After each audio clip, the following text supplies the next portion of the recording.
Time to eat barbecue chicken. Here are your ingredients and the equipment you'll need.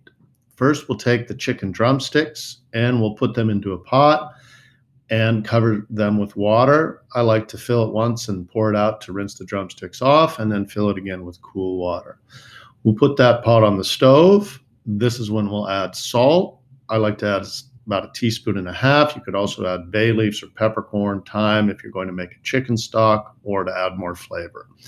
But you don't have to do that. Then we'll cover it, bring it to a medium-high heat. Here's where you'll turn on your oven to 400 degrees.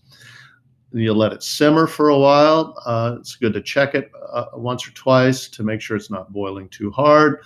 And then once it's been simmering for about, let's say, 10 or 12 minutes, we're going to insert a fork to see if any blood comes out of those holes. If it comes out clear, the juices come out clear, that means the chicken's done. Once it's done, we'll either drain off the water or we'll pull the chicken drumsticks out of the water if we want to save that chicken stock. We'll put that on a prepared cookie sheet lined with foil and oiled with either cooking spray or any kind of vegetable oil. Once it's out on the tray, we're going to add barbecue sauce. I chose a rather inexpensive brand, the store brand at Hy-Vee, and I find it worked very well. I cover the drumsticks liberally with the sauce, and you'll see here that I'm only going to do it with half of them, and I'm going to add quite a bit. The key here is to have enough sauce once it's cooking, and we'll turn them a little bit to make sure they're completely covered.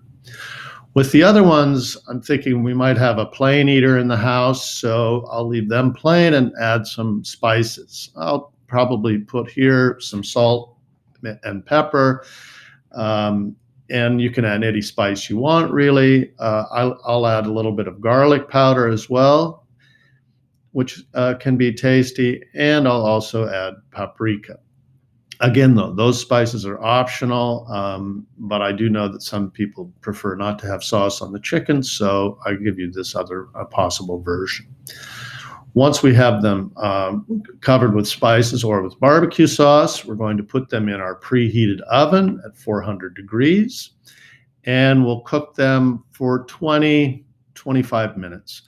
Now, you'll want to check them about midway through, and you can see that the barbecue sauce has come off a little bit, so we're going to want to add a little. We'll turn them a little bit, and then we'll add some more barbecue sauce just to make sure that they're completely coated with sauce when they're done. And you want to be careful here in a hot oven. Don't want to burn yourself. Make sure use oven mitts if you're worried about that.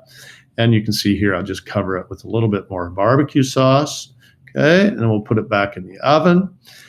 Here you could also put them under the broiler, but if you do put them under the broiler, like I did here, you want to watch them and keep the door slightly ajar. Here you can see they've caramelized nicely. You could cook them a little longer to get them a little more charred, and then I serve them with sliced oranges. I like to take any opportunity I can to give kids fruit. You could also serve this with cheesy mashed potatoes or any kind of potato dish or mac and cheese.